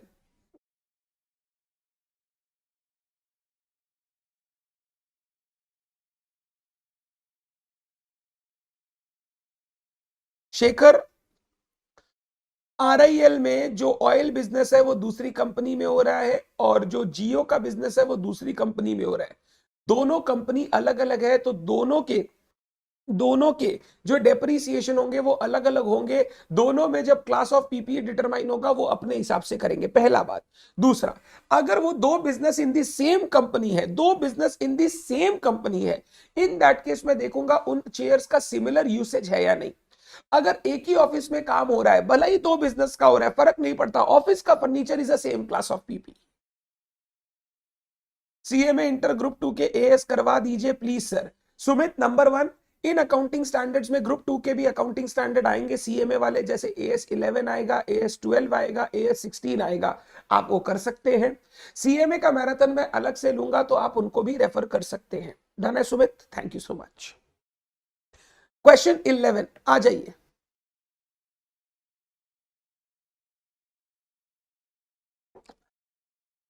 Arush Limited is installing a new plant in its factory.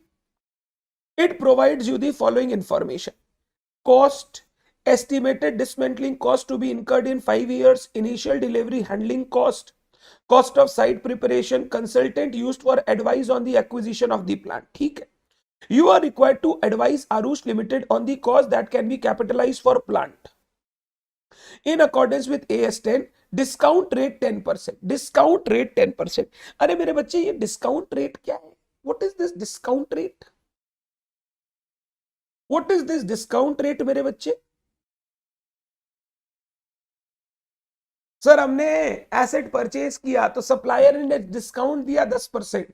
ना मुन्ना ना, ये वो डिस्काउंट रेट नहीं है। मेरी बच्ची निष्ठा यही सोच रही थी, मैं जानता हूं ना मेरे बच्चों को। ना मुन्ना ना, ना निष्ठा ना, ये वो डिस्काउंट नहीं है।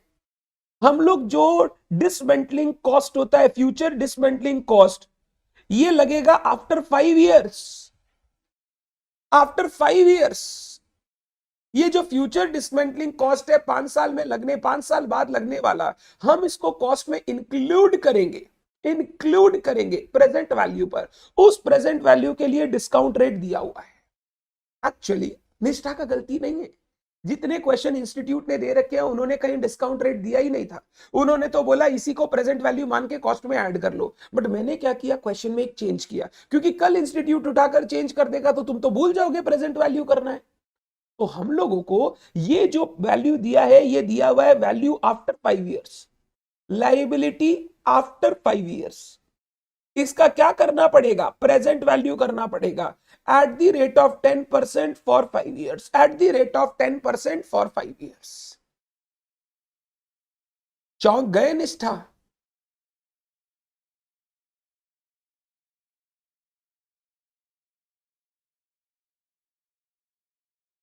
आप इंस्टीट्यूट की वेबसाइट से डाउनलोड करो।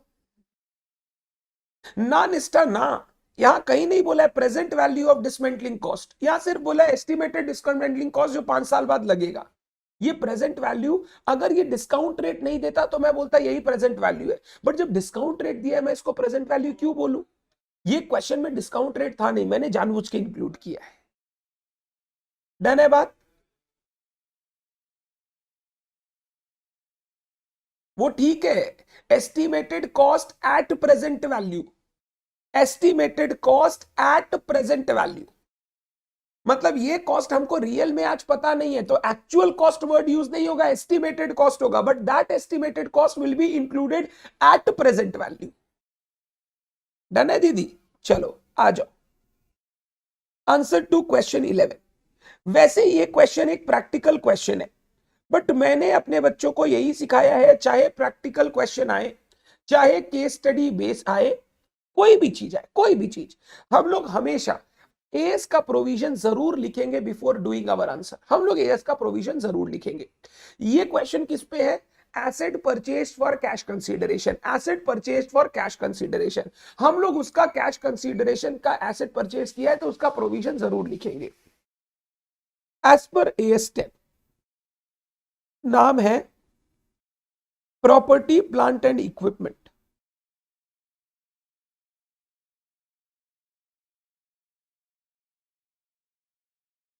When an asset या when a PPE is acquired for cash consideration, acquired for cash consideration,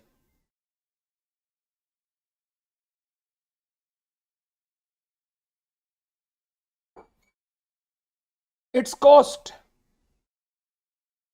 shall include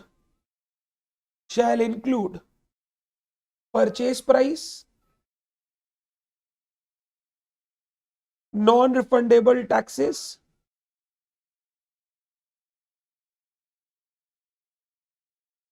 present value of estimated decommissioning cost, and expenditures incurred to make the asset ready for intended use।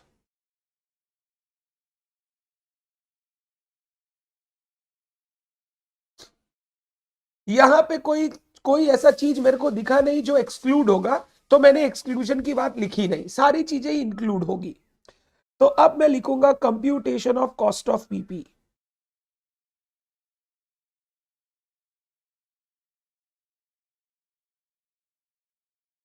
अगर 4 line लिखने से आपके answer का value बढ़ता है तो वो 4 line आपको जरूर लिखना चाहिए। अगर मैं ये 4 लाइन लिख के आंसर प्रेजेंट करूंगा और तुम बिना ये 4 लाइन के आंसर प्रेजेंट करोगे, तुम खुद बताओ क्या उस आंसर में फर्क होगा? सर बिल्कुल फर्क होगा। आपने बताया है कि क्या एएस 10 बोलता है, उसके हिसाब से ये आंसर है। क्वेश्चन बोला भी advice on the cost of the asset taking into account the provisions of AS 10, तो हमको बताना चाहिए। सबसे पहले purchase price as per suppliers invoice 3125, 3125। इसके बाद dismantling cost, present value of dismantling cost calculate करोगे आप, प्रेजेंट वैल्यू निकालना आपको आना चाहिए। 2,50,000 into present value factor 10% comma 5, 10% comma 5। आप लोग कैलकुलेट करके मेरे को बताओगे। I don't have a calculator now. 155,230, 155,230। Next initial delivery and handling cost 185, cost of site preparation 450, consultants salary या कंसल्टेंट्स रेम्यूनरेशन 650।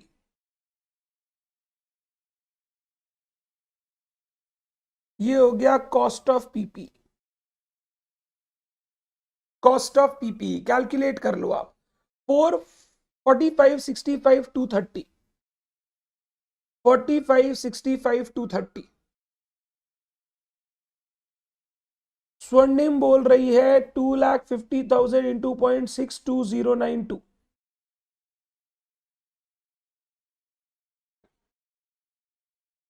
क्वेश्चन में अगर प्रेजेंट वैल्यू का डिस्काउंट रेट ना दे तब फिर तो जो एस्टिमेटेड कॉस्ट दिया उसी को पीवी मान लेना। बट अगर क्वेश्चन में आपको डिस्काउंट रेट दे दे जैसे मैंने दे दिया, प्लीज उसका प्रेजेंट वैल्यू कैलकुलेट कर लेना। अरे सर मैं लड़का हूं, सॉरी सॉरी स्वर्णिम, सॉरी। वैसे हम लोग इस जेंडर इनइक्वालिटी नहीं करते, लड़की लड़का सब मेरे भाई बहन।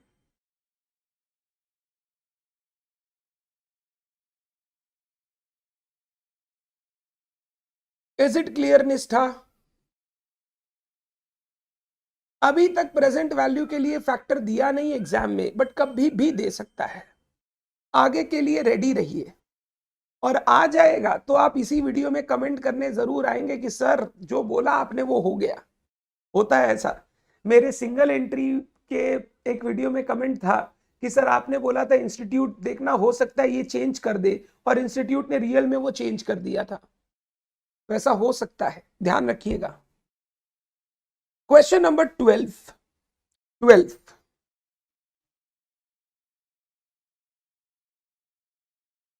ABC Limited is setting up a new refinery outside the city limits. In order to facilitate the construction of refinery and its operation, ABC Limited is required to incur expenditure on construction development of railway siding, road and bridge. बहुत ध्यान से। स्नेहा दीदी, present value factor कैसे निकालते हैं आप भूल गए?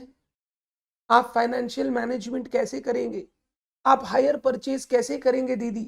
हाउ 1.1 डिवाइड 5 बार इक्वल टू हो गया, 1.1 डिवाइड 5 बार इक्वल टू क्या दीदी? ये क्वेश्चन बहुत अच्छा है। नेक्स्ट वाले क्वेश्चन को इंपॉर्टेंट मार्क कीजिएगा। करंट आरटीपी का क्वेश्चन है, करंट आरटीपी का क्वेश्चन है। ABC Limited is setting up a new refinery outside the city limit. In order to facilitate the construction of refinery and its operation, ABC Limited is required to incur expenditure for construction development of railway siding, road and bridges. Though ABC Limited incurs the expenditure on construction development, it will not have the ownership rights of these items. It will not have ownership rights of these items, and they are also available for use to other entities. They are also available for use to other entities and public at large. Can ABC Limited capitalize expenditure incurred on these items as PPE? क्या ABC Limited capitalise कर सकता है इन items पर लगा हुआ cost? Yes Sumit, वो full lectures है financial statement के, उनको देख डाला तो लाइव जिंगा लाला। ठीक है सुमित, सुमित अभी कंसंट्रेट करो रिवीजन पे मेरे बच्चे। ये सब क्वेश्चन मेरे से अभी मत पूछो, मेरे को कंसंट्रेट करने दो, सुबह सुबह उठा हूं मैं, ठीक है ना बात? ये सब क्वेश्चन मत पूछो मेरे से। वो जो लेक्चर्स है वो पूरे लेक्चर्स है, आप देखना शुरू करो, आपको समझ में आ जाएगा 1 बाय 1। मेरे को बताइए जी, क्वेश्चन नंबर 12 का आंसर। ये इस टर्म में केस स्टडी आ रहा है, मैं बोल रहा हूं आपको, it's very important. What do you think? What do you think?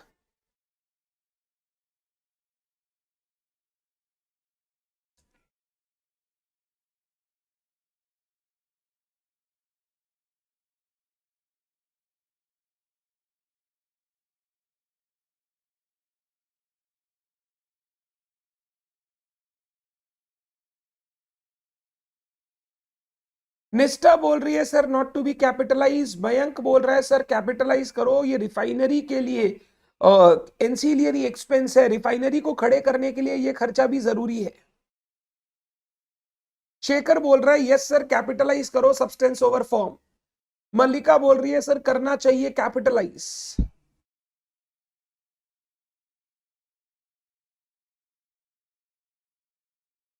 अभी देखना, इंस्टीट्यूट ने बड़ा ही खूबसूरत आंसर दिया है, खूबसूरत, बड़ी खूबसूरत।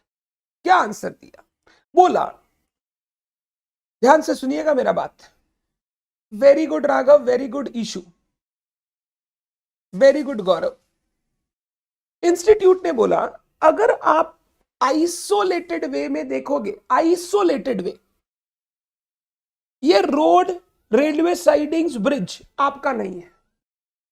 हम लोग बोलते हैं कोई भी एसेट, हम अपना एसेट तभी बोलेंगे विच इज ओन्ड और कंट्रोल्ड बाय यस। कंट्रोल का मतलब मैं जैसे चाहूंगा यूज करूंगा और दूसरे को यूज करने भी नहीं दूंगा। बट सर यहां पे ना आपका ओनरशिप है ना आपका कंट्रोल है, ना ओनरशिप ना कंट्रोल। तो ऐसे तो सर ये एसेट आपका ओन्ड नहीं है। जब एसेट आपका ओन्ड नहीं है तो आप उसको अपना फिक्स्ड एसेट या पीपी कैसे बोल सकते हैं?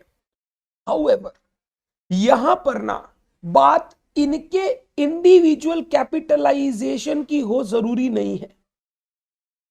क्या ये तीनों खर्चा या ये तीन चीज जो मैं बना रहा हूं, क्या ये फैक्ट्री के कंस्ट्रक्शन और ऑपरेशन के लिए जरूरी है? क्या ये फैक्ट्री के कंस्ट्रक्शन और ऑपरेशन के लिए जरूरी है? Yes sir. Without this sir हम लोग फैक्ट्री को कंस्ट्रक्ट नहीं कर पाएंगे, ऑपरेट नहीं कर पाएंगे। इन दैट केस अगर मैं आपसे पूछूं फैक्ट्री का कॉस्ट निकालते समय, फैक्ट्री का कॉस्ट निकालते समय क्या ये तीन कॉस्ट भी फैक्ट्री के कंस्ट्रक्शन के लिए किए जा रहे हैं? क्या ये तीन खर्चे भी फैक्ट्री के कंस्ट्रक्शन और ऑपरेशन के लिए जरूरी है? बिल्कुल है। जब मैं बात करूंगा individual asset, road, bridge, railway sidings, मैं बोलूंगा ये मेरे एसेट नहीं है, कैपिटलाइज नहीं होना चाहिए। बट जब मैं बात कर रहा हूं बड़े एसेट की, विच इज द फैक्ट्री, क्या उस फैक्ट्री के कंस्ट्रक्शन के लिए ये तीनों एसेट जरूरी है? बिल्कुल। क्या फैक्ट्री के लिए ऑपरेशन के लिए तीनों एसेट जरूरी है? बिल्कुल। तो भलाई मेरा इनका इंडिविजुअल ओनरशिप ना हो, बट मेरा फैक्ट्री इनके बिना चल नहीं सकता, मेरे फैक्ट्री इनके बिना खड़ा नहीं हो सकता। इन दैट केस जब मैं फैक्ट्री का कॉस्ट कंप्यूट करूंगा ना, मैं इन तीनों पे किया गया खर्चा भी इंक्लूड करूंगा। जब मैं फैक्ट्री का कॉस्ट कंप्यूट करूंगा, इन तीनों पे किया गया खर्चा भी इंक्लूड करूंगा। So individually these cannot be capitalized, but when you are computing the cost of the factory, this kharcha is necessary for construction of the factory, this kharcha shall be capitalized to the cost of factory, this kharcha shall be capitalized to the cost of factory. क्या आप लोगों को question और answer दोनों समझ में आया? This is a very important question और मेरे को लगता है कोई भी टर्म में आने वाला है।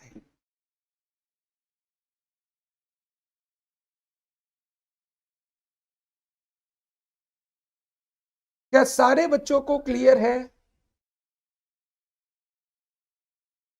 अब सर इसका अब सर इसका आंसर कैसे लिखेंगे हम लोग? देखो पहला आंसर में आएगा an expenditure shall be capitalized or included in the cost of PPE if the expenditure is necessary to bring the asset, make the asset ready for its intended use, or if the expenditure is directly related to construction or acquisition of the asset.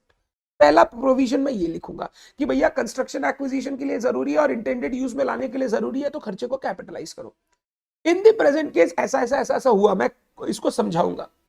दो मेरे पास ownership नहीं आया है तो मैं इनको individually तो capitalise नहीं कर सकता, बट दिस खर्चा is necessary for construction of the factory and making the asset ready, factory ready for intended use.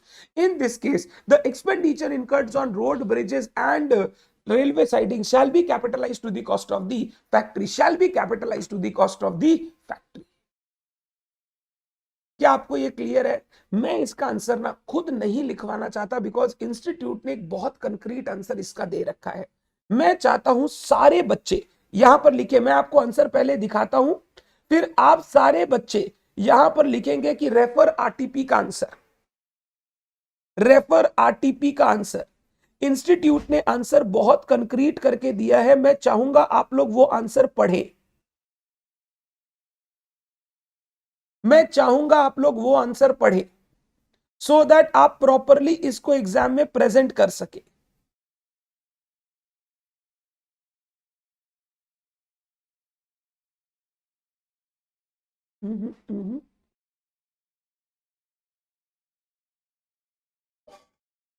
ये इस आरटीपी का नहीं है, शायद ये लास्ट आरटीपी, एक सेकेंड, जस्ट अ सेकेंड।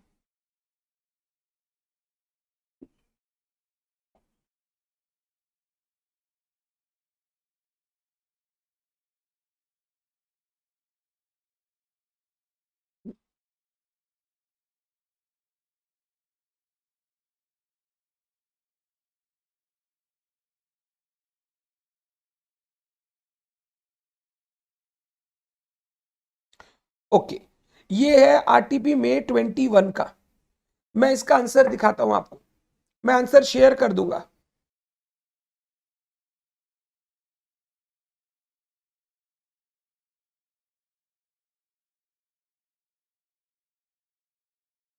ये पढ़ेंगे।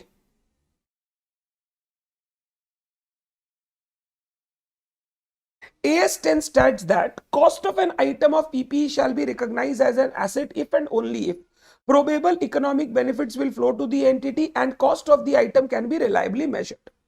Further, the standard provides that the standard does not prescribe the measure unit of measure for recognition, that is what constitute an item of PPE. Thus, judgment is required in applying the recognition criteria to an entity specific circumstance.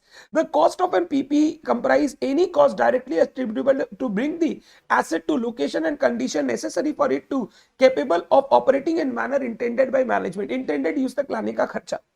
In the given case, railway siding, road, bridge are required to facilitate the construction of refinery and its operation.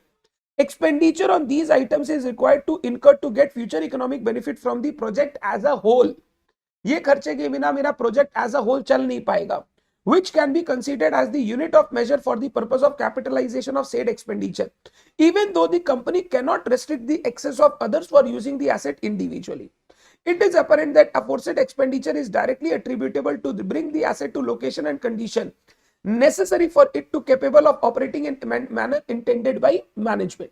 In view of this, even though ABC Limited may not be able to recognize expenditure on those as an individual item of PPE in many cases, expenditure incurred may be capitalized as a part of overall cost of the project. From this, it can be concluded that in the given case, expenditure incurred on these assets should be considered as cost of constructing the refinery, and accordingly, expenditure should be allocated and capitalized as a part of PPE of the refinery.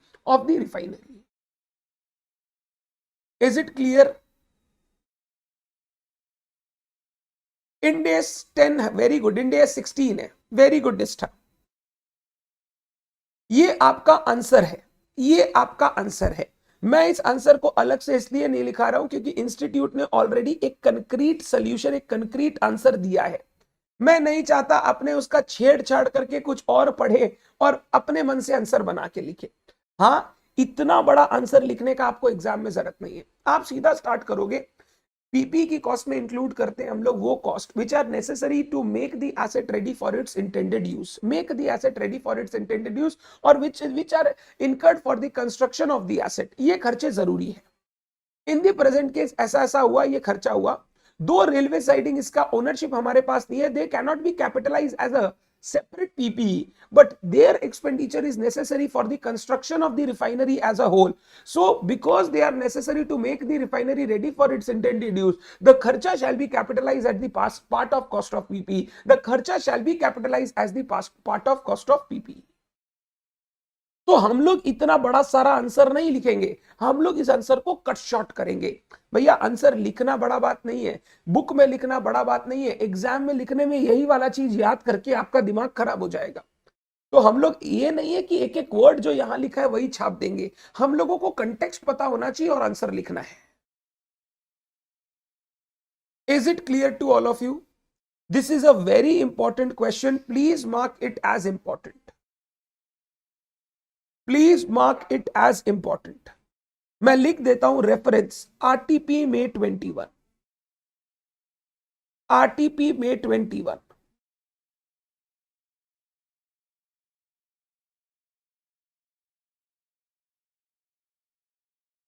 Next question 13.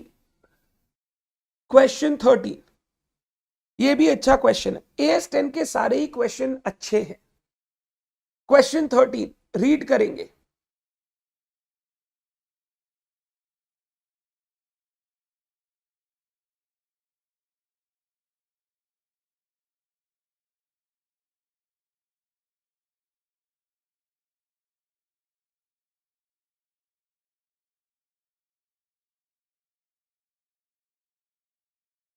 Question 13. Entity A carried plant machinery in its books at rupees 2 lakh which were destroyed in a fire. These machines were insured new for old. New for old मतलब हमको पैसा नहीं चाहिए, हमको नया asset दे दीजिएगा। Insurance company के साथ हमारा ऐसा हुआ है बात। And were replaced by the insurance company with new machine of fair value 20 lakh. पुराना वाला मशीन वो ले गया और एक नया मशीन दे दिया 20 लाख रुपए का। The old destroyed machine were acquired by the insurance company and the company did not receive any compensation. State how entity A should account for the same. State how entity A should account for the same. ये क्या है? New asset acquired in exchange of old asset. New asset acquired in exchange of old asset. हमने बोला अगर transaction में commercial substance है तो आप उस ट्रांजैक्शन को फेयर वैल्यू पे रिकॉर्ड करोगे, नए एसेट को फेयर वैल्यू पे रिकॉर्ड करोगे। क्योंकि ये ट्रांजैक्शन में कमर्शियल सब्सटेंस है, खराब एसेट जा रहा है, नया एसेट आ रहा है, कमर्शियल सब्सटेंस है, हम लोग क्या करेंगे, जो पुराना वाला 2 लाख रुपया का प्लांट है वो चला जाएगा और 20 लाख रुपया का नया एसेट आएगा, फेयर वैल्यू 20 लाख रुपया का नया एसेट आएगा। जो 18 लाख का डिफरेंस है वो पीएल में चला जाएगा। Journal entry new plant account debit 20 lakh fair value basis to old plant 2 lakh रुपया टू पीएल 18 लाख रुपया 18 लाख रुपया। आओ लिखते हैं answer to question 30।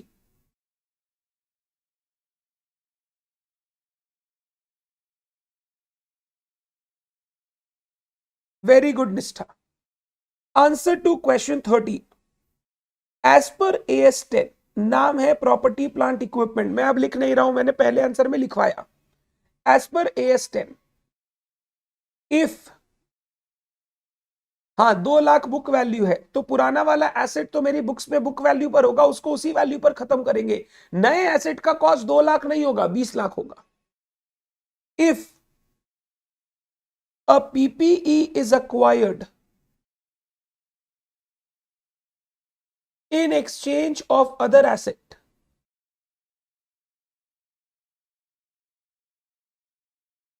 then the PPE shall be recognized. PPE shall be recognized on the basis of fair value, on the basis of fair value of asset given or asset acquired. अगर asset given जो दिया उसका fair value होता तो वो ले लेते, नहीं दिया तो एसेट अक्वायर्ड का fair value. Asset acquired if the transaction has commercial substance, if the transaction has commercial substance,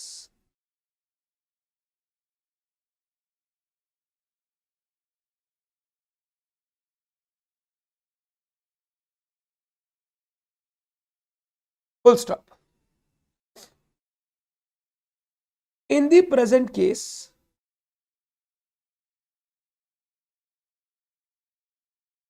entity A received machinery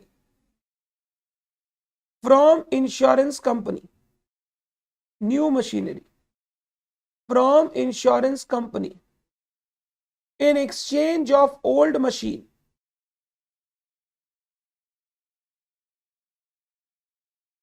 destroyed by fire.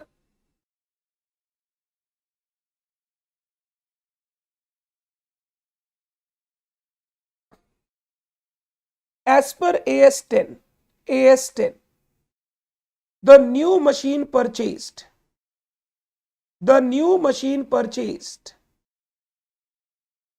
shall be recognized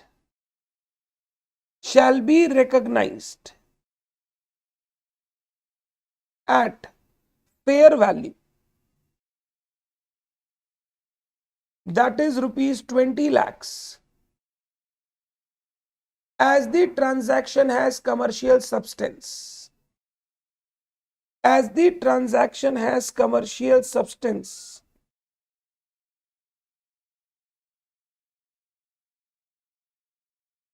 होगा प्रियंका, होगा। As the transaction has commercial substance,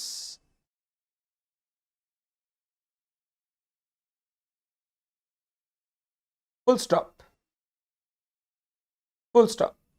Journal entry, new machine account debit 20 lakhs fair value to old machine derecognise होगा, वो लेकर चला गया 2 lakh book value to PL 18 lakh balancing figure. Simple ऐसे बोलो ना, 2 लाख का मशीन ले गया, 20 लाख का मशीन छोड़ गया, तो 18 लाख का प्रॉफिट। कुछ पैसा थोड़ी लिया अलग से वो तुमसे, 18 लाख का प्रॉफिट। सर मान लो वो बोलता 18 लाख कैश में दो, तो मैं 2 पीएल की जगह 2 कैश लिख देता, 18 लाख, बात खत्म।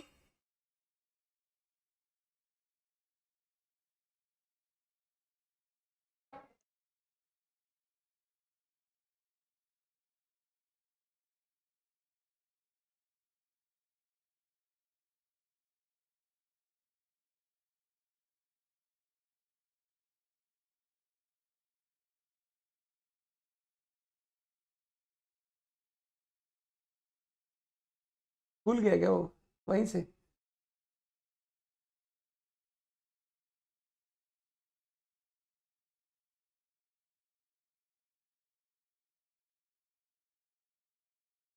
डन।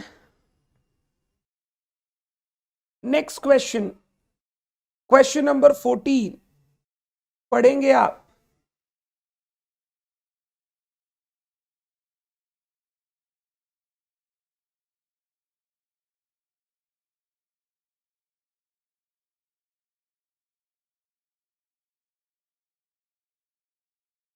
क्वेश्चन नंबर 14 रीड करेंगे आप सब लोग।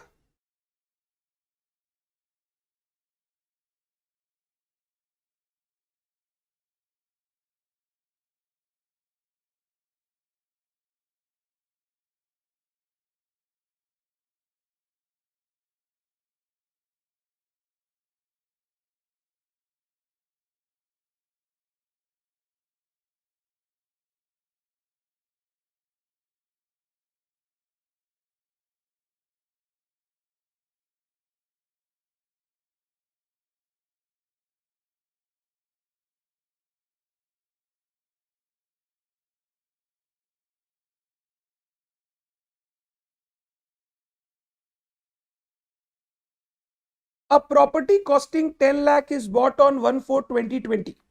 Estimated total physical life is 50 years. Physical life से मतलब नहीं, हमको useful life चाहिए. However, company considers it likely that it will sell the property after 25 years. मेरे लिए useful life 25 years. The estimated residual value is after 25 years time based on current year prices is 10 lakhs and 9 lakhs. 25 साल के बाद जो residual value या scrap value होगा वो 10 लाख होगा, केस 1, केस 2 9 लाख होगा। You are required to compute the amount of depreciation charge for the year ended 31 March 21।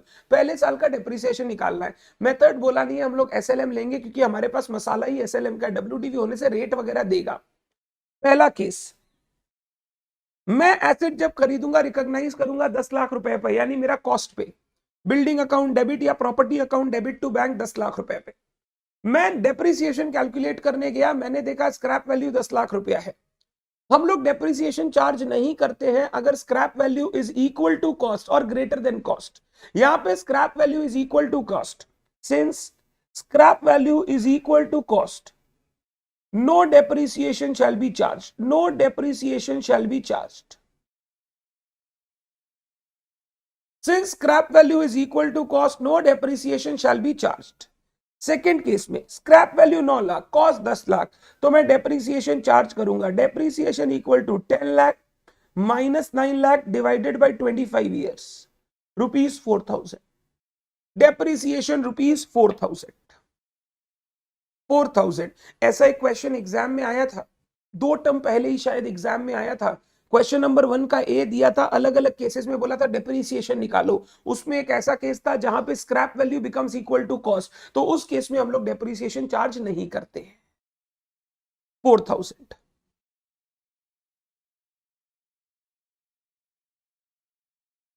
कोई प्रॉब्लम? एकदम सिंपल। इसका आंसर लिखने में ज्यादा माथापच्ची नहीं है, एकदम सिंपल बेसिस पे लिखोगे। क्वेश्चन नंबर 14, पहले प्रोविजन लिखोगे as per AS 10।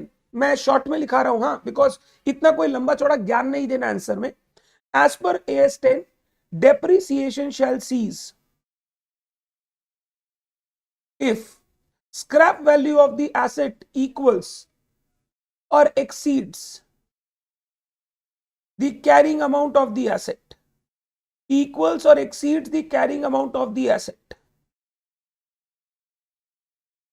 Case 1, carrying amount, अभी तक का कैरिंग अमाउंट, फर्स्ट ईयर का कैरिंग अमाउंट कॉस्ट ही होता है ₹10 lakh, scrap value ₹10 lakhs, no depreciation as scrap value equals to carrying amount. No depreciation as scrap value is equal to carrying amount. Case B, carrying amount 10 lakh, scrap value 9 lakh, depreciation equal to, as per SLM, equals to cost minus scrap value divided by useful life. Cost minus scrap value divided by useful life, बात खत्म। ये आपका answer होगा। Sir ये 5 marks में देगा क्या? 5 marks में अगर देगा तो इसमें 1-2 केस और डाल देगा जैसे उस एग्जाम में डाला था। एक केस में ये दिया था scrap value is equal to cost, बाद बाकी दूसरे केसेस भी थे, हर केस में डेप्रिसिएशन कैलकुलेट करना था। एक केस में था लैंड खरीदा है तो लैंड तो नॉन डेप्रिशिएबल एसेट है, उसमें लिखना था land is a non depreciable asset, no depreciation shall be provided. इस तरीके से डेप्रिसिएशन कैलकुलेट करके टोटल डेप्रिसिएशन बताना था। तो ये अकेला 5 मार्क्स का नहीं देगा, इसके साथ दूसरे पॉइंट्स आपको जरूर दिखेंगे क्वेश्चन में। Any doubts?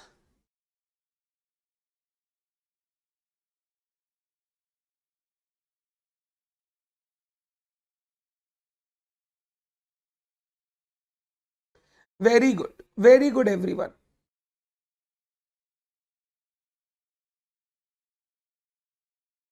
Next question 15। Question 15 अच्छा क्वेश्चन है, ये भी रीड करेंगे। मैंने क्लास में अराउंड AS10 के, if I am not wrong, 15 to 20 question class में आपको लिखवाए होंगे। अगर मैं गलत नहीं हूं तो मैं देख लेता हूं।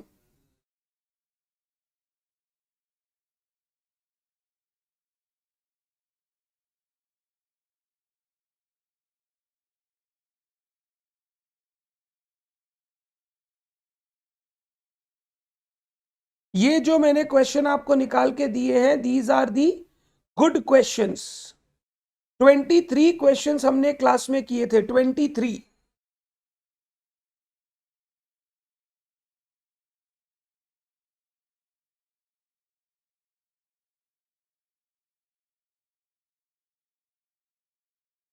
ABC Limited has entered into an agreement with XYZ Limited to buy a custom-made machine amounting to 4 lakh. As on 31st March 21, before delivery of the machine, ABC Limited had to change its method of production. Machine बनाने दिया हुआ है, बनाने का contract दे दिया, 4 लाख रुपए में machine बना के देगा। बट 31st March 21 को हमने अपना प्रोडक्शन का मेथड ही चेंज कर दिया। The new method will not require the machine ordered and so it shall be scrapped after delivery. आते ही हम लोग इसको स्क्रैप कर देंगे। The expected scrap value is nil. Expected scrap value क्या है? Nil. State the treatment of machine in the books of ABC Limited. हम लोग बोलेंगे the entire ₹4 lakhs. Entire 4 lakhs shall be charged to PL. Shall be charged to PL. As no future economic benefit from use or sale is expected to flow to entity. Is expected to flow to the entity. हाँ, अभी तक हमने PP को recognise नहीं किया, हमने अभी तक जर्नल एंट्री कर रखी होगी advance to supplier for PP, advance to supplier for PP account debit to bank. हम लोग कैपिटल एडवांस बोलते हैं, capital advance account debit to bank. ये जो कैपिटल एडवांस दिखा रखा हूं, फ्यूचर में ये बन जाता machine account debit to capital advance. अब फ्यूचर में मशीन टू कैपिटल एडवांस नहीं, सीधा PL to capital advance. Write off करके खत्म कर दो, राइट ऑफ करके खत्म कर दो। PL account debit to capital advance, मैं जर्नल एंट्री लिख देता हूं, PL account debit to capital advance. ये फ्यूचर में एसेट बन जाता जिस दिन मेरे को एसेट मिलता, बट अब ये फ्यूचर में एसेट नहीं मिलेगा, मैं इसको अभी के अभी राइट ऑफ कर दूंगा। पीएल टू कैपिटल एडवांस, हम लोग बोलते हैं एसेट को रिकॉग्नाइज करते हैं जब हम एक्सपेक्ट करते हैं कि वो हमें फ्यूचर इकोनॉमिक बेनिफिट देगा। यहां हमको एसेट से फ्यूचर इकोनॉमिक बेनिफिट मिलना ही नहीं है, सो हम लोग एसेट का जो भी अमाउंट हमने एडवांस पे कर रखा है that shall be written off to PL, that shall be written off to PL.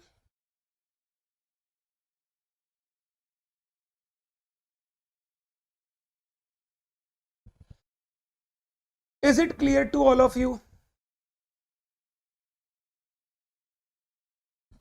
Is it clear to all of you? अगर मैं इसका आंसर आपको शॉर्ट में, ऐसे लॉन्ग में लिखवाने का जरूरत नहीं है, शॉर्ट में बात करूं, क्वेश्चन 15, प्रोविजन। क्या चीज का provision? Initial recognition of PP. PP को हम तभी रिकॉग्नाइज करते हैं जब हम एक्सपेक्ट करते हैं कि उससे फ्यूचर इकोनॉमिक बेनिफिट आएगा। ये पहला लाइन आएगा। अगर फ्यूचर इकोनॉमिक बेनिफिट नहीं आएगा तो फिर इसको खर्चा बोल के पीएल में चार्ज कर देना चाहिए। It shall be charge to PL as an expense. फिर मैं केस को एक्सप्लेन करूंगा, फिर मैं उसको लिंक करके बोलूंगा जो मैंने ये लाइन लिखा है।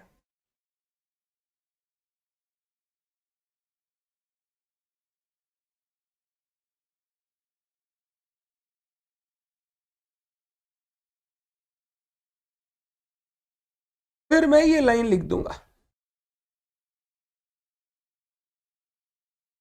ये मेरा आंसर होगा।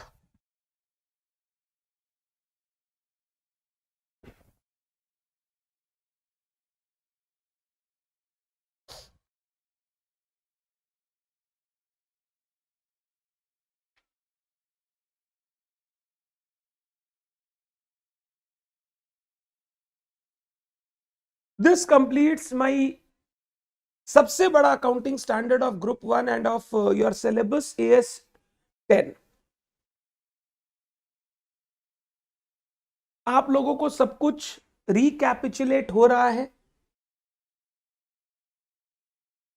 एग्जाम से पहले ये क्वेश्चनर जरूर देख के जाइएगा, और रिवीजन के लिए आपको ऑलरेडी मैंने पूरी समरी दे चुकी है, रिवीजन पढ़ लीजिएगा, काम हो जाएगा।